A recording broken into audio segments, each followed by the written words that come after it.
Auch der folgende Tag beginnt zunächst mit einem entspannten Blick aus dem Kabinenfenster des vor Luxor ankernden Schiffs.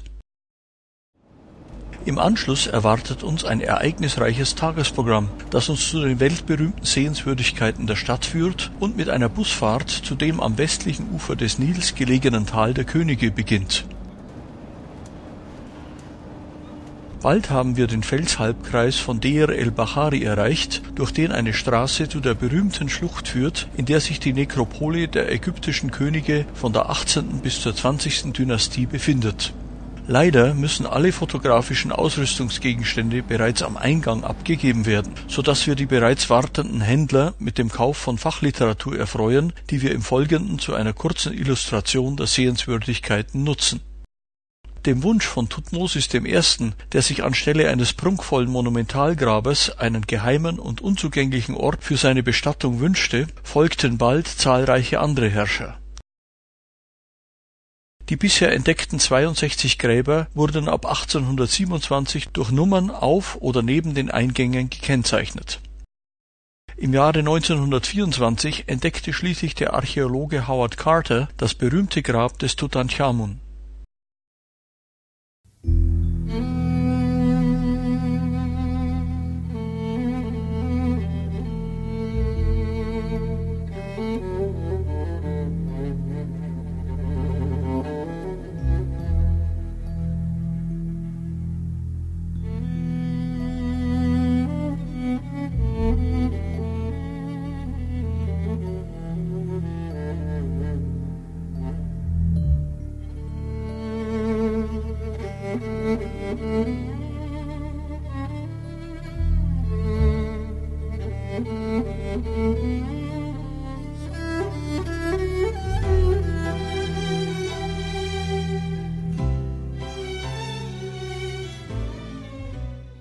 Nun begeben wir uns wiederum auf die Ostseite des Felsmassivs, wo wir uns mit dem Tempel der Hatschepsut, einer weiteren Hauptsehenswürdigkeit, annähern.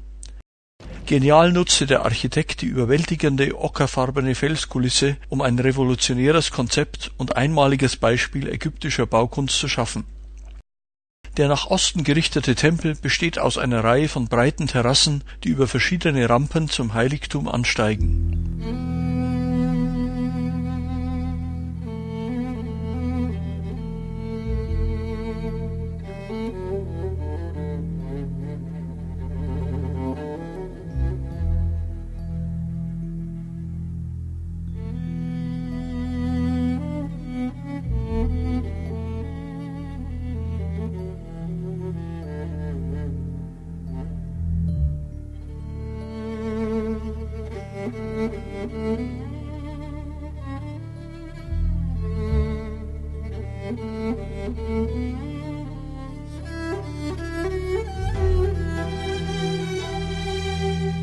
Auch für ägyptische Schulkinder gehört ein Besuch des Tempels zum absoluten Pflichtprogramm.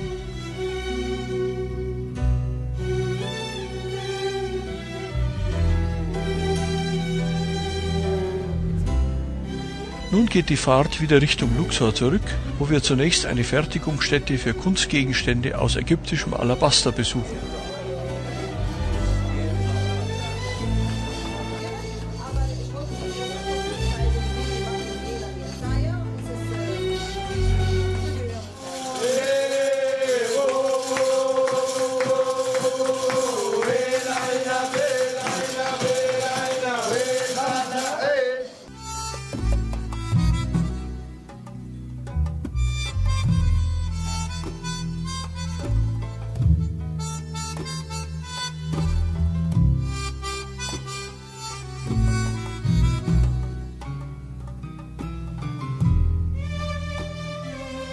Nachdem die hartnäckigen Verkaufsverhandlungen zu einem erfolgreichen Ende gebracht wurden, setzen wir die Fahrt an den Bewässerungskanälen des Nils entlang fort, die eine intensive landwirtschaftliche Nutzung ermöglichen.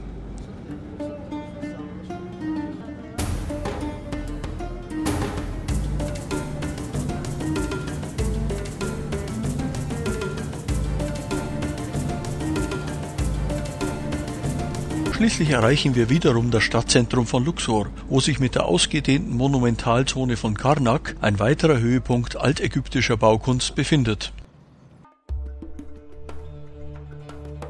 Der mit architektonischen und dekorativen Details reich ausgestattete Komplex empfängt den Besucher mit der vorgelagerten Widder-Sphinx-Allee, die ursprünglich den Verbindungsweg zum Tempel von Luxor bildete.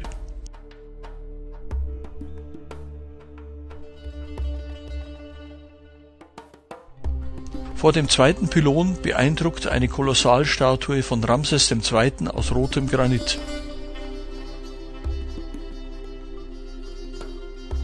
Zwischen seinen Beinen ist eine seiner Töchter dargestellt.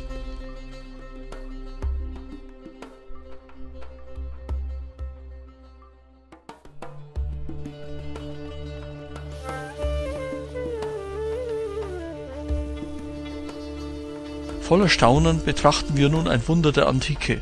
Der großartige Säulensaal, eine mehr als 100 mal 50 Meter große, ehemals gedeckte Halle, deren 134 Säulen einst das Dach trugen, gehört ohne Zweifel zu den Hauptsehenswürdigkeiten Ägyptens.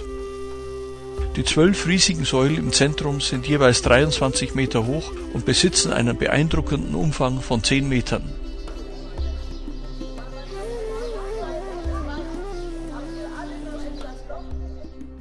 Sämtliche Säulen sind reichhaltig mit Reliefs geschmückt.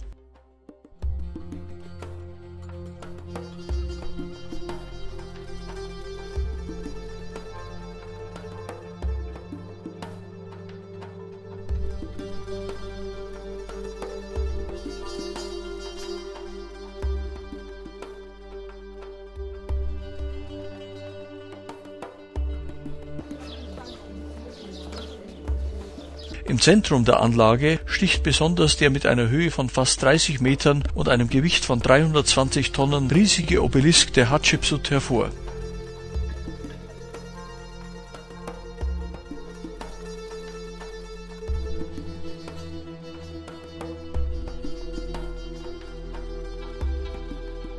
Hier sieht man Thutmose III., der wurde mit Napoleon der Pharaonen genannt. Flach im Bauch ist hier und dann auch die Zehen, alles riesig große so.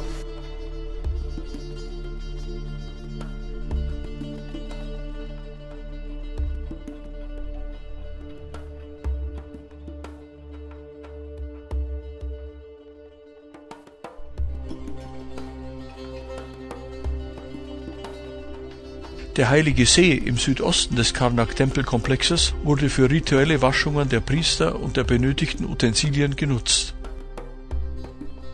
Die Widder-Sphinx-Allee im Eingangsbereich setzte sich ursprünglich bis zum 3 Kilometer entfernten Luxor-Tempel fort, den wir nun als letzten Programmpunkt des Tages besichtigen. Die 260 Meter lange Anlage ist Zeugnis der glorreichen Vergangenheit der Stadt.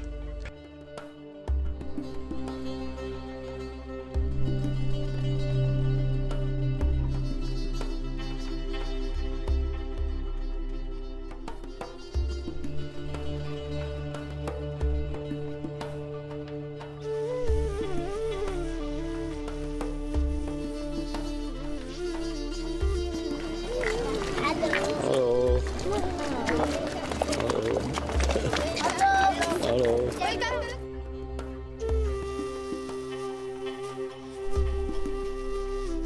Schließlich neigt sich der Tag seinem Ende zu und mit einbrechender Dunkelheit wird die Anlage in besonders effektvolles Licht getaucht.